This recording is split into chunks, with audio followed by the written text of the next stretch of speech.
മഴതോരും മുൻപേ സീരിയലിന്റെ latest episode review ആണ് പറയുന്നത്. അങ്ങനെ ബബിത അലീനക്ക് വേണ്ടി കൊണ്ടുവന്ന വിലപിടിപ്പുള്ള ഡ്രസ്സുകളൊക്കെ ഇങ്ങനെ നിവർത്തി വെച്ചിരിക്കുന്നത് കാണുമ്പോൾ അലീനയുടെ കണ്ണുകൾ വിടർന്നു. അവൾക്ക് സ്വന്തം കണ്ണുകളെ വിശ്വസിക്കാൻ പോലും കഴിഞ്ഞില്ല. ഇത്രയും നല്ല ഡ്രസ്സുകൾ, അതും തനിക്ക് വേണ്ടി.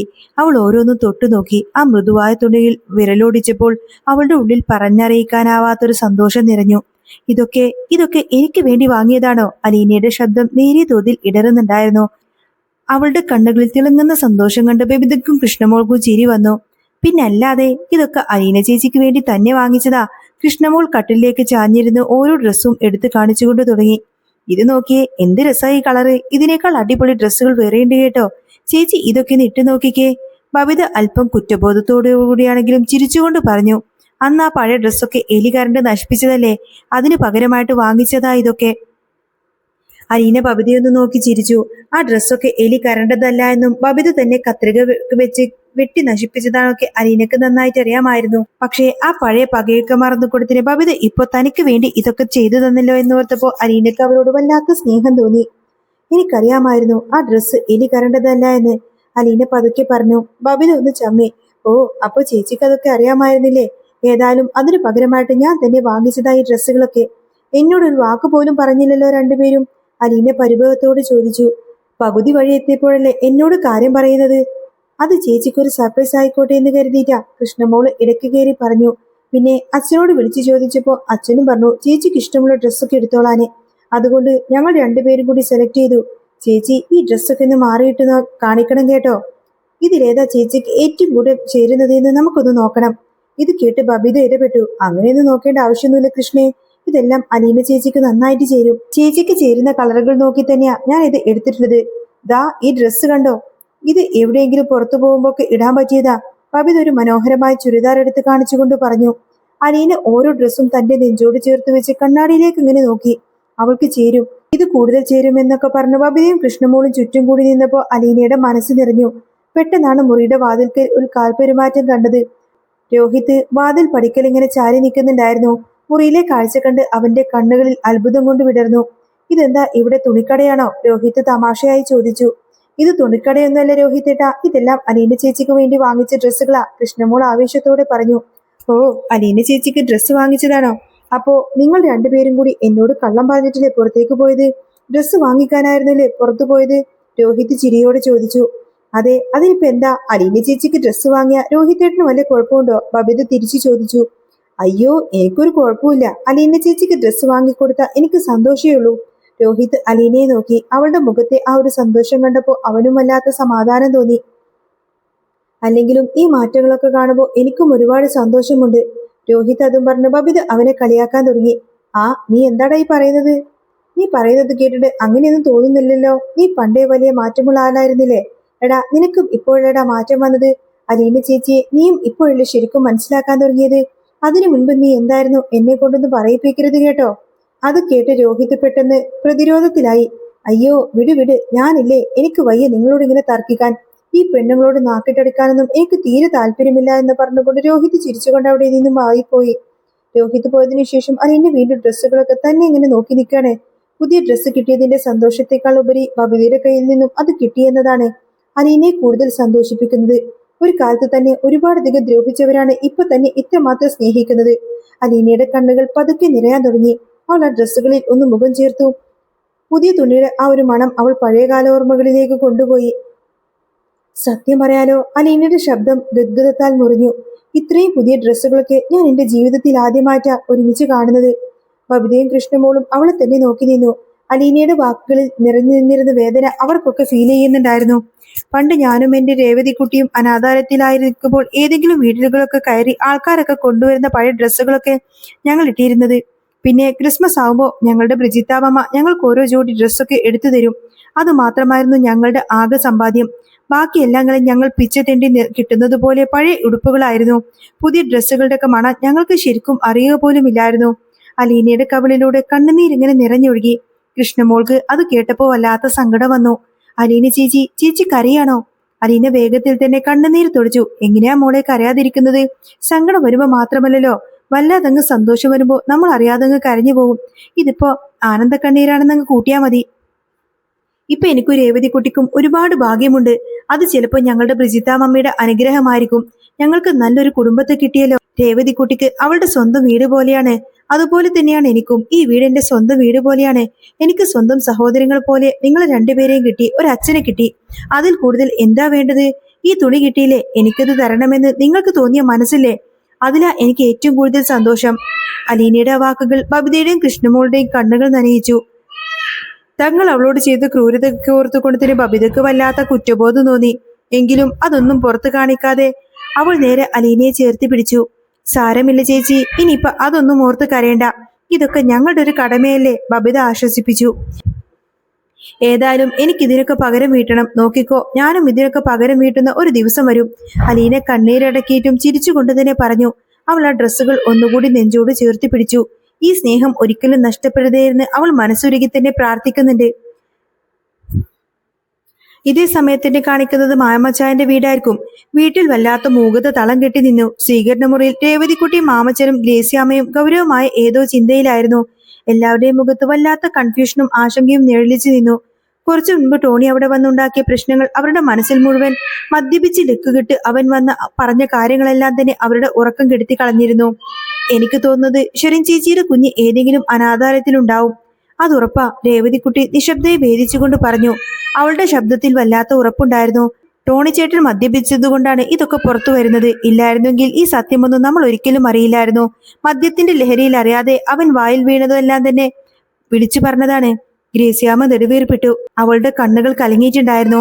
സ്വന്തം മകന്റെ ഒരു കുഞ്ഞ് എവിടെയോ ജനിച്ചിരിക്കുന്നുണ്ട് എന്ന ചിന്ത ആ അമ്മയുടെ നെഞ്ചി പിളർക്കുന്നുണ്ടായിരുന്നു. ഷോ, ഞാൻ അപ്പോഴേ പറഞ്ഞതാണല്ലോ, അവൻ എങ്ങനെയെങ്കിലും സോപ്പിട്ട് അകത്ത് കയറ്റി ഇരുത്തിയാൽ മതി. അങ്ങനെയാണെങ്കിൽ ചോദിച്ച് ചോദിച്ച് ആ കുഞ്ഞ് എവിടെയാണെന്ന് നമുക്ക് കണ്ടുപിടിക്കാമായിരുന്നു. അത് കേട്ട് ഗ്രേസ്യാമ്മ നേരെ തിരിഞ്ഞ് മാമച്ചായനോട് പറഞ്ഞു. ഓ പിന്നെ, നട്ടപ്പാതിരക്ക് പെരുമഴത്ത് അവൻ കള്ളും കുടിച്ച് ലവലേശം ബോധമില്ലാതെ വന്നിരിക്കുമ്പോഴാണ് അവന് അകത്തേക്ക് കയറ്റുന്നത്. അവന്റെ കയ്യിൽ വല്ല ആയുധമുണ്ടെങ്കിലോ, നമുക്ക് എന്തെങ്കിലും ചെയ്യാൻ പറ്റുമായിരുന്നോ? അങ്ങനെയുള്ള സമയത്ത് അവനെ അകത്ത് കയറ്റുന്നത് ബുദ്ധിയല്ലേ ഗ്രേസ്യാമ്മേ? ഹാ, അത് ശരിയാ മാമച്ചായൻ പറയുന്നത്. രേവതിക്കുട്ടിയും സമ്മതിച്ചു. പക്ഷേ ആ അനാഥാലയം എവിടെയായിരിക്കും? അതൊന്ന് കണ്ടുപിടിച്ചാൽ മതിയായിരുന്നു. മാമച്ചായൻ താടിക്ക് കയ്യും കൊടുത്ത് ചിന്തയിലങ്ങനെ ഇരുന്നു. ഈ കുഞ്ഞിനെ എന്തായാലും ഏതായാലും അവർ ഒത്തിരി ദൂരത്തേക്കൊന്നും കൊണ്ടുപോയി വിടാനൊന്നും ചാൻസ് ഇല്ല. തിരുവനന്തപുരം അല്ലെങ്കിൽ കോട്ടയം, ആ ഒരു സൈഡിലൊക്കെ തന്നെയായിരിക്കും. അവിടുത്തെ ഏതെങ്കിലും ഓർഫനേജിൽ തന്നെ കാണും. അതെന്താ അച്ഛാ ഇത്ര ഉറപ്പിയെന്ന് രേവതിക്കുട്ടി സംശയത്തോട് ചോദിച്ചു. അല്ല, അത്രയും ചെറിയൊരു കുഞ്ഞിനെ മാറ്റുമ്പോഴേക്ക് അവർ തൊട്ടടുത്തുള്ള സ്ഥലങ്ങളിലേക്കല്ലേ നോക്കത്തുള്ളൂ. ഒരുപാട് ദൂരത്തേക്ക് കൊണ്ടുപോകാനൊക്കെ ബുദ്ധിമുട്ടല്ലേ? മാമച്ചായൻ തന്റെ നിഗമനം വ്യക്തമാക്കി. പക്ഷേ ഗ്രേസ്യാമ്മ അത് സമ്മതിച്ചു കൊടുക്കാനൊന്നും തയ്യാറായില്ല. അങ്ങനെയല്ല മാമച്ചായ, തൊട്ടടുത്തുള്ള സ്ഥലമൊന്നും അവർ നോക്കില്ല. ആരും അറിയാതെ ഈ കുഞ്ഞിനെ അനാഥാലയത്തിലേക്ക് മാറ്റുമ്പോൾ ആരും കണ്ടുപിടിക്കാത്ത ദൂരെയുള്ള സ്ഥലങ്ങളല്ലേ അവർ നോക്കത്തുള്ളൂ. ആർക്കും ഒരു സംശയം തോന്നരുത് എന്നല്ലേ അവർ വിചാരിക്കുള്ളൂ. ആ വാദത്തിൽ കാര്യമുണ്ടെന്ന് രേവതിക്കുട്ടിക്കും തോന്നി. അവൾക്ക് ഒരു എത്തും പിടിയും കിട്ടുന്നില്ലായിരുന്നു. എങ്ങനെയെങ്കിലും ആ കുഞ്ഞിനെ കണ്ടുപിടിച്ചേ മതിയാവൂ. തന്റെ ചേച്ചിയുടെ കുഞ്ഞ്, ഈ കുടുംബത്തിന്റെ ഏക അവകാശി. അവൾ ഒരു നിമിഷം എഴുന്നേറ്റു നിന്നു. അവളുടെ കണ്ണുകളിൽ ദൃഢനിശ്ചയം തിളങ്ങി. നിങ്ങൾ ആരും പേടിക്കേണ്ട, രേവതിക്കുട്ടി തറപ്പിച്ചു പറഞ്ഞു. ഞാൻ ഇറങ്ങാൻ പോവാണ്. ആ കുഞ്ഞ് എവിടെയാണെങ്കിലും ഞാൻ കണ്ടുപിടിച്ചിരിക്കും. ഈ രേവതിക്കുട്ടി ഇറങ്ങിക്കഴിഞ്ഞാൽ പിന്നെ ആ കുഞ്ഞ് എവിടെയാണെങ്കിലും ഞാൻ അവളെ കൊണ്ടുവരും. നിങ്ങൾ നോക്കിക്കോ. അവളുടെ ആ വാക്കുകൾ മാമച്ചായനും ഗ്രേസ്യാമ്മക്കും ചെറിയൊരു ആശ്വാസം നൽകി. എങ്കിലും അവർക്ക് സങ്കടം സഹിക്കാൻ കഴിയുന്നില്ല. ഒരു തലമുറയില്ലാതെ പോവുക എന്ന് പറഞ്ഞാൽ അതൊരു കുടുംബത്തിന് താങ്ങാവുന്നതിനും അപ്പുറമാണ്. മരിച്ചുപോയ തങ്ങളുടെ മകന്റെ ഒരു ചോര എവിടെയോ ജീവിച്ചിരിക്കുന്നുണ്ട് എന്ന് തിരിച്ചറിവ്, ആ സന്തോഷവും സങ്കടവും എല്ലാം കൂട്ടിച്ചേർന്ന് അതൊരു വല്ലാത്ത വൈകാരിക നിമിഷമായി മാറി. ഗ്രേസ്യാമ്മ കണ്ണുകൾ തുറച്ചുകൊണ്ട് പ്രാർത്ഥനയോടെ മുകളിലേക്ക് കയറിപ്പോയി. പിന്നീട് കാണിക്കുന്നത് പിറ്റേ ദിവസം രാവിലെ തന്നെ രോഹിത്തിന്റെ വീട്ടിൽ സാധാരണ പോലെ ഒരു ദിവസമായിട്ട് തുടങ്ങുന്നുണ്ടെങ്കിലും പോസ്റ്റ്മാൻ കൊണ്ടുവരുന്ന ആ ഒരു കത്ത് അന്തരീക്ഷമാകെ മാറ്റിമറിച്ചു. രോഹിത് തന്റെ മുറിയിലിരുന്ന് എന്തോ വായിക്കുമായിരുന്നു. അപ്പോഴാണ് കയ്യിലൊരു കത്ത് കിട്ടിയത്. കവറിന് പുറത്തെ മേൽവിലാസം കണ്ടപ്പോൾ തന്നെ അവന്റെ നെഞ്ചിൽ നെറ്റി ചുളിഞ്ഞു. മാനേജർ അച്ഛൻ, അവൻ പഠിക്കുന്ന കോളേജിന്റെ ബിഷപ്പ് ഹൗസിൽ നിന്നുള്ള കത്താണ്. അതും അവിടുത്തെ മാനേജർ അച്ഛൻ അയച്ചിരിക്കുന്നത്. പെട്ടെന്ന് അവന്റെ മനസ്സിലേക്ക് കഴിഞ്ഞ ആഴ്ചത്തെ നടന്ന സംഭവങ്ങളൊക്കെ ഓടിയെത്തി. അലീനയും താനും കൂടി ബിഷപ്പ് ഹൗസിലേക്ക് മാനേജർ അച്ഛനുമായി സംസാരിച്ചതും, അലീന അച്ഛനോട് കയർത്ത് സംസാരിച്ചതും, അവസാനം അച്ഛൻ രണ്ടുപേരെയും അവിടെ നിന്നും ഇറക്കി വിട്ടതൊക്കെ അവന്റെ ഓർമ്മയിലേക്ക് തെളിഞ്ഞു. രോഹിത് ധൃതിയിൽ കവറ് പൊട്ടിച്ച് കത്ത് വായിച്ചു. അവന്റെ കണ്ണുകൾ വരികളിലൂടെ വേഗത്തിലോടി. വായിച്ചു കഴിഞ്ഞപ്പോൾ അവന്റെ മുഖത്ത് അത്ഭുതവും ആശങ്കയും ഒരുപോലെ നിഴലിച്ചു. കത്തിൽ പറഞ്ഞിരിക്കുന്നത് അവനോട് മാത്രം വരാനല്ല, അലീനയും കൂട്ടി ബിഷപ്പ് ഹൗസിലേക്ക് എത്താൻ വേണ്ടിയിട്ടായിരുന്നു. എന്തിനായിരിക്കും അലീന ചേച്ചിയെ വീണ്ടും അങ്ങോട്ടേക്ക് വിളിപ്പിക്കുന്നത്? കൂടുതലൊന്നും ആലോചിച്ച് നിൽക്കാതെ രോഹിത് നേരെ അലീനയുടെ മുറിയിലേക്ക് നടന്നു. അലീന അവിടെ എന്തോ പുസ്തകം വായിച്ചുകൊണ്ടിരിക്കുകയായിരുന്നു. അലീന ചേച്ചി, രോഹിത് കത്തുമായി അലീനയുടെ അടുത്തേക്ക് ചെന്നു. ദേ, മാനേജർ അച്ഛൻ ഒരു ലെറ്റർ അയച്ചിട്ടുണ്ട്. നാളെ അവിടെ വരെ ഒന്ന് ചെല്ലണമെന്നാ പറഞ്ഞിരിക്കുന്നത്. അലീന പുസ്തകം മടക്കി വെച്ച് അവനെ നോക്കി. മാനേജർ അച്ഛനോ? കോളേജിലേക്ക് ചെല്ലാനോ? അങ്ങനെയാണോ പറഞ്ഞിരിക്കുന്നത്? കോളേജിലേക്കല്ല, ബിഷപ്പ് ഹൗസിലേക്ക്. അതും എന്നോട് ഒറ്റയ്ക്ക് വരാനല്ല, അലീന ചേച്ചിയും കൂട്ടിക്കൊണ്ടുവരാനാ പറഞ്ഞിരിക്കുന്നത്. രോഹിത് ആ ലെറ്റർ നേരെ അലീനക്ക് നേരെ നീട്ടി. അലീന അത് വാങ്ങിച്ചൊന്ന് നോക്കി. അവൾക്കൊന്നും മനസ്സിലാവുന്നുണ്ടായിരുന്നില്ല. അല്ല, ഇതിപ്പോ ഞാൻ എന്തിനാ അങ്ങോട്ടേക്ക് വരുന്നത്? അതിന്റെ ആവശ്യമുണ്ടോ? നിന്റെ കോളേജിലെ കാര്യമല്ലേ, നീ പോയാ പോരെ? അതൊന്നും എനിക്കറിയില്ല ചേച്ചി. അലീന ചേച്ചിയും കൂട്ടി വരണമെന്ന് തന്നെയാ ഇതിൽ വ്യക്തമായിട്ട് എഴുതിയിരിക്കുന്നത്. എന്തിനാണെന്നൊന്നും ഒരു എത്തും പിടിയും കിട്ടുന്നില്ല. രോഹിത് തല ചൊറിഞ്ഞുകൊണ്ട് പറഞ്ഞു. കുറച്ചു കഴിഞ്ഞ് അവൻ സംശയത്തോട് ചോദിച്ചു, അല്ല, നമ്മൾ അന്ന് അവിടെ പോയപ്പോ അച്ഛനെ കുറെ ചീത്ത പറഞ്ഞതല്ലേ പോന്നത്? അതിന്റെ വലിയ ദേഷ്യം തീർക്കാനായിരിക്കോ? അത് കേട്ടപ്പോ അലീൻ ഒന്ന് ചിരിച്ചു. ആര് ചീത്ത പറഞ്ഞു? ഞാൻ ആരെയും ചീത്തയെന്ന് പറഞ്ഞില്ല രോഹിത്തെ. നമ്മൾ സത്യങ്ങളല്ലേ അവിടെ പറഞ്ഞത്. ആ പറഞ്ഞതെല്ലാം ബൈബിളിലുള്ള കാര്യങ്ങൾ തന്നെയല്ലേ. ഒരു പുരോഹിതന്റെ മുന്നിൽ സംസാരിക്കുമ്പോൾ നമ്മൾ പാലിക്കേണ്ട മര്യാദയും അകലുമൊക്കെ ഞാൻ പാലിച്ചിട്ടുണ്ട്. അല്ലാതെ ഞാൻ തെറ്റായിട്ടൊന്നും അവിടെ സംസാരിച്ചിട്ടില്ല. ഏതായാലും അവർ വിളിച്ച സ്ഥിതിക്ക് നമുക്ക് നാളെ തന്നെ ഒന്ന് പോയി നോക്കാമല്ലേ? പോകാമെന്ന് വെച്ചാൽ അച്ഛനോടും അമ്മയോട് ചോദിക്കേണ്ടതെന്ന് രോഹിത് ചോദിച്ചു. പോവാം, നമുക്ക് അച്ഛൻ വരുമ്പോൾ പറയാം. അല്ലെങ്കിൽ നിന്നെ ആ കോളേജിലേക്ക് തിരിച്ചെടുക്കാനാണെങ്കിലും അല്ലെങ്കിലും നിന്നോട് എന്തെങ്കിലും സംസാരിക്കാനാണെങ്കിലും നിന്റെ കൂടെ വരേണ്ടത് നിന്റെ പേരൻസ് തന്നെയല്ലേ. അച്ഛനോ അല്ലെങ്കിൽ മേഡത്തിനെയോ നിന്റെ കൂട്ട് അങ്ങോട്ടേക്ക് ചെല്ലേണ്ടത്. ഇതിപ്പോ എന്തിനായിരിക്കും അങ്ങോട്ടേക്ക് വിളിച്ചിട്ടുണ്ടാവുക? അലീന അത്ഭുതത്തോട് ചോദിച്ചു. അപ്പോഴാണ് ബബിതയും കൃഷ്ണമോളും അങ്ങോട്ടേക്ക് വരുന്നത്. അലീനയുടെ കയ്യിലെ കത്ത് കണ്ട് കൃഷ്ണമോൾ ചോദിച്ചു, ഇതെന്താ ചേച്ചി കയ്യിലൊരു കത്തൊക്കെ? ഇക്കാലത്തും ആൾക്കാർ ലെറ്ററൊക്കെ എഴുതുവോ? അത് പിന്നെ ഇവിടെ അടുത്തുള്ളൊരു കത്ത് തന്നെയാണ്. രോഹിത്തിന്റെ കോളേജിൽ നിന്നും ഞങ്ങൾ അന്ന് പോയി കണ്ട മാനേജർ അച്ഛൻ അയച്ചതാണ്. നാളെ എന്നെയും കൂട്ടി രോഹിത്തിനോട് ബിഷപ്പ് ഹൗസിലേക്ക് ചെല്ലാനാ പറഞ്ഞിരിക്കുന്നത്. അലീന വിവരിച്ചു. ബബിതയുടെ മുഖത്ത് പെട്ടെന്ന് തന്നെ ആശങ്ക നിറഞ്ഞു. ഓഹോ, അതെന്തിനായിരിക്കും അങ്ങനെ പറഞ്ഞിട്ടുണ്ടാവുക? ഏതായാലും വേണ്ട ചേച്ചി, അലീന ചേച്ചി അങ്ങോട്ടേക്ക് ഒറ്റയ്ക്ക് പോവണ്ട. രോഹിതേട്ടനെയും കൂട്ടി പോകുന്നതൊന്നും ശരിയാവില്ല. അച്ഛനെയും കൂട്ടി പോയാ മതി. അലീന വളരെ കൂളായി തന്നെ മറുപടി പറയുന്നുണ്ട്. ഏതായാലും ഫാദർ നേരിട്ട് വിളിച്ചതല്ലേ, നമ്മൾ ചെല്ലാതിരിക്കുന്നത് ശരിയല്ലല്ലോ.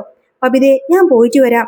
അതിനിപ്പോ എന്താ, എനിക്ക് ധൈര്യക്കുറവൊന്നുമില്ല. ഞാൻ അവരോട് തെറ്റായിട്ടൊന്നും പറഞ്ഞിട്ടില്ല. പറഞ്ഞതെല്ലാം സത്യമായ കാര്യങ്ങളാണ്. അതുകൊണ്ട് ഞാൻ തല ഉയർത്തി പിടിച്ചു തന്നെ പോകും. എനിക്കൊരു കുഴപ്പമില്ല. അലീനയുടെ ആ ആത്മവിശ്വാസം കണ്ടപ്പോ രോഹിത്തിനു ധൈര്യമായി. എന്നാ പിന്നെ നമുക്ക് നാളെ തന്നെ പോവാൻ ചേച്ചി. ഈ കാര്യങ്ങളൊക്കെ അറിഞ്ഞു കൊടുത്തിട്ട് വൈജയന്തി അങ്ങോട്ടേക്ക് കടന്നു വന്നു. ബബിതയും കൃഷ്ണമോളും വൈജയന്തിയോട് കാര്യങ്ങളൊക്കെ പറഞ്ഞിരുന്നു. വൈജയന്തിയുടെ മുഖത്ത് പരിഹാസവും ദേഷ്യം കലർന്നൊരു ഭാവമായിരുന്നു. അവളെയും കൂട്ടിക്കൊണ്ട് ചെല്ലാനോ? എന്തിനാ ഫാദർ അവൾ അങ്ങോട്ടേക്ക് വിളിപ്പിച്ചിരിക്കുന്നത്? എന്തിനാ? അതിന്റെയൊക്കെ വല്ല ആവശ്യമുണ്ടോ? വൈജയന്തി പുച്ഛത്തോട് ചോദിച്ചു. മിക്കവാറും അവൾ അവിടെ ചെന്നിട്ട് കയ്യോ കാലോ പിടിച്ച് കാണിച്ച് വല്ല വെല്ലുവിളിയൊക്കെ നടത്തിയിട്ടുണ്ടാവും. അത് തന്നെയായിരിക്കും. അവൾ അവിടെ ചെന്നിട്ട് അവിടുത്തെ ആൾക്കാരെയൊക്കെ മയക്കി എടുത്തിട്ടുണ്ടായിരിക്കും. ഇവളുടെ ഉദ്ദേശം തന്നെ അതാണല്ലോ. അവൾ ചെല്ലട്ടെ, അവിടെ ചെന്നിട്ട് വയറ് നിറച്ച് വാങ്ങിച്ചുകൊണ്ട് വരട്ടെ. ഇവിടെ കടന്ന് എല്ലാവരെയും ഭരിക്കാൻ വേണ്ടി നടക്കുമല്ലേ. മിക്കവാറും നാളെ ഇവളെ ബിഷപ്പ് ഹൗസിൽ നിന്ന് പോലീസിൽ പൊക്കിക്കേണ്ടി വരും. വൈജയന്തിയുടെ വാക്കുകളിൽ വിഷം കലർന്നു. അലീന അതൊന്നും തന്നെ മൈൻഡ് ചെയ്യാതെ പോയി തന്റെ കാര്യങ്ങളൊക്കെ നോക്കാൻ തുടങ്ങി. പക്ഷേ വൈജയന്തി അവളെ വെറുതെ വിടാൻ ഉദ്ദേശിച്ചില്ല. അവൾ അലീനയുടെ അടുത്തേക്ക് ചെന്ന് വിരൽ ചൂണ്ടിക്കൊണ്ട് പറഞ്ഞു, വേണ്ട, ഇതിന്റെ ഒന്നും ആവശ്യമില്ല. നീ അങ്ങോട്ടേക്ക് പോവണ്ട. നീ ഇവിടെ ഇരുന്നാ മതി.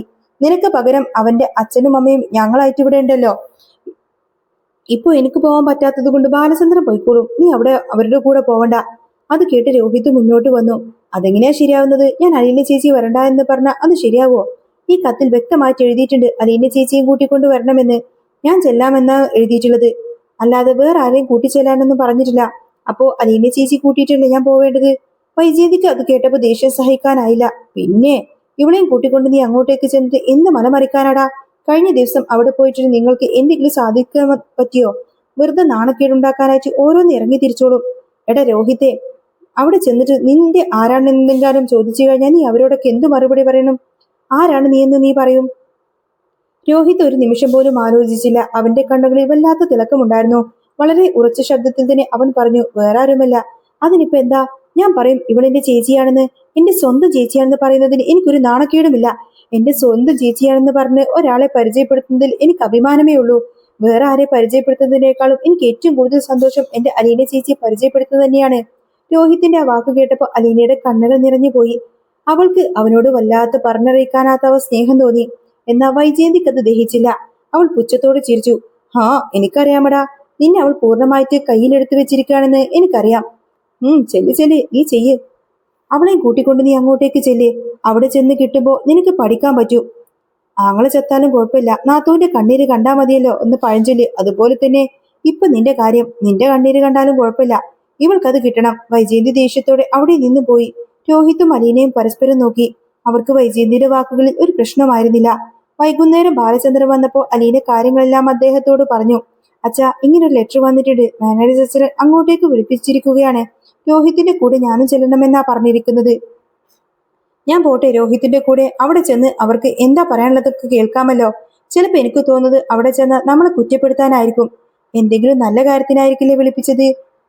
എന്നിരുന്നാൽ പോലും എന്നെ പേരെടുത്ത് വിളിച്ച സ്ഥിതിക്ക് ഞാൻ അങ്ങോട്ടേക്ക് പോയില്ലെങ്കിൽ അതൊരു ഭീരുത്വമായി പോവില്ലേ? ബാലചന്ദ്രൻ വളരെ ശാന്തനായിട്ട് മറുപടി പറഞ്ഞു. ഒരു കാര്യമില്ലാതെ അവർ നിന്നെ വിളിപ്പിക്കില്ലല്ലോ മോളെ. നീ ഒരു കാര്യം ചെയ്യ്, നീ രോഹിത്തിനെയും കൂട്ടിയിട്ട് പോയിക്കോ. നിന്റെ കൂടെ രോഹിത്തിനെ വിടുന്നില്ലെങ്കിൽ എനിക്ക് യാതൊരുവിധ പേടിയുമില്ല. നീ ധൈര്യമായിട്ട് പോയിട്ട് അച്ഛനെ കാണ്. പിന്നെ അവിടെ ചെന്നിട്ട് എന്തെങ്കിലും പ്രശ്നമുണ്ടെങ്കിൽ നീ ആ സമയം തന്നെ എന്നെ ഫോൺ ചെയ്ത് അറിയിച്ചാൽ മതി. നീ പേടിക്കൊന്നും വേണ്ട കേട്ടോ, നിന്റെ കൂടെ രോഹിത് ഉണ്ടല്ലോ. ബാലചന്ദ്രന്റെ ആ വാക്കുകൾ അലീനക്ക് വലിയൊരു ഊർജ്ജമായി. നാളത്തെ യാത്രയെക്കുറിച്ച് ഓർത്ത് അവൾക്ക് ചെറിയൊരു ആകാംക്ഷ തോന്നിയിരുന്നു. മാനേജർ അച്ഛൻ എന്തിനായിരിക്കും വിളിക്കുന്നത്? ഒരു പക്ഷേ താൻ പറഞ്ഞ വാക്കുകൾ ആ മനുഷ്യന്റെ ഉള്ളിൽ ഉൾവിളി ഉണ്ടായിട്ടുണ്ടാവുമോ? താൻ പറഞ്ഞ ബൈബിൾ വാക്യങ്ങളും സത്യങ്ങളും ആ പുരോഹിതന്റെ മനസ്സ് മാറ്റിയിട്ടുണ്ടാവോ? അന്ന് താൻ പറയുമ്പോൾ അദ്ദേഹം അതൊന്നും എതിർക്കാതെ കേട്ടു നിൽക്കുക മാത്രമായിരുന്നു ചെയ്തത്. ഒരു പക്ഷെ താൻ പറഞ്ഞതാണ് ശരിയെന്ന് തോന്നിയിട്ട് തന്നോട് മാപ്പ് പറയാൻ വേണ്ടിയിട്ടായിരിക്കും അദ്ദേഹം വിളിപ്പിക്കുന്നത്. അലീന പലതും ചിന്തിച്ചു കൂട്ടി. അന്ന് രാത്രി അലീന അടുക്കളയിൽ നിൽക്കുമ്പോൾ വൈജയന്തി വീണ്ടും അവളുടെ അടുത്തേക്ക് വന്നു. വൈജയന്തിയുടെ കണ്ണുകളിൽ പക എരിയുന്നുണ്ടായിരുന്നു. നീ ഒരുപാട് അങ്ങ് സന്തോഷിക്കേണ്ട കേട്ടോ, വൈജയന്തി പല്ലെറുമ്പിക്കൊണ്ട് പറഞ്ഞു. നീ ഒരു രാത്രി മാത്രമേ ഇനി ഈ വീട്ടിൽ നിൽക്കാൻ പാടുള്ളൂ. നാളെ രാത്രിക്ക് മുൻപേ തന്നെ നീ ഇവിടെ നിന്നും ഇറങ്ങിപ്പോണം. നിന്നെ ഞാൻ ഇവിടെ നിന്നും ഇറക്കി വിടും. അത് ഉറപ്പായ കാര്യമാ. നിന്നെ ഇനി വീട്ടിൽ ആവശ്യമില്ല. നിന്നെ ഞാൻ പറഞ്ഞു വിട്ടിരിക്കും. നീ നോക്കിക്കോ. അലീന ശാന്തമായൊന്ന് തിരിഞ്ഞു നോക്കി.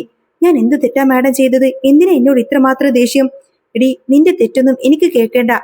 നിന്നെ ഉറപ്പായിട്ടും ഒരു ദിവസത്തിൽ ഞാൻ ഇവിടെ നിന്നും പുറത്താക്കും. ഈ വൈജയന്തിയുടെ കൊക്കിന് ജീവനുണ്ടെങ്കിൽ അത് നടന്നിരിക്കും, വൈജയന്തി വെല്ലുവിളിച്ചു. അലീന ഒന്നും മിണ്ടാതെ അവൾ ജനലിലൂടെ പുറത്തേക്ക് ഇരുട്ടത്തേക്ക് നോക്കി. നാളത്തെ ദിവസം തന്റെ ജീവിതത്തിൽ എന്തൊക്കെ മാറ്റങ്ങളാണ് കൊണ്ടുവരാൻ പോകുന്നതെന്ന് അവൾക്ക് യാതൊരുവിധ ഊഹവുമില്ലായിരുന്നു. എങ്കിലും അവൾ ഒരു കാര്യത്തിൽ ഉറപ്പുണ്ടായിരുന്നു. സത്യത്തിന്റെ കൂടെ നിൽക്കുമ്പോൾ ആരെയും ഭയക്കേണ്ടതില്ല. അങ്ങനെ നാളത്തെ ഒരു ദിവസത്തിന്റെ വേണ്ടിയിട്ട് അലീന തന്റെ മനസ്സിനെ പാകപ്പെടുത്തിയിരുന്നു. ഒപ്പം രേവതിക്കുട്ടിയുടെ അന്വേഷണങ്ങൾ എവിടെ എത്തുമെന്ന ചിന്ത അവളുടെ ഉള്ളിൽ ഒരു ചോദ്യചിഹ്നമായി അവശേഷിച്ചു. പ്രതിസന്ധികൾക്ക് നടുവിലും അവൾ ഏക ആശ്രയം തന്നിൽ വിശ്വസിക്കുന്ന രോഹിത്തിനും ബാലചന്ദ്രന്റെയും സ്നേഹം മാത്രമായിരുന്നു. സ്നേഹത്തിന്റെയും പോരാട്ടത്തിന്റെയും പുതിയ അധ്യായങ്ങൾ തുറക്കാൻ പോകുന്ന ആ പ്രഭാതത്തിൽ അലീന കാത്തിരുന്നു. അലീനയുടെ ജീവിതത്തിൽ ഈ എന്തൊക്കെയാണ് സംഭവിക്കാൻ പോകുന്നതെന്നൊക്കെ കാലം തെളിയിക്കും. ദൃഢനിശ്ചയത്തോടെ തന്നെ അവൾ അതിനെ നേരിടാൻ തയ്യാറായിരുന്നു. വീണ്ടും പുതിയ പകൽ, പുതിയൊരു ജീവിതം.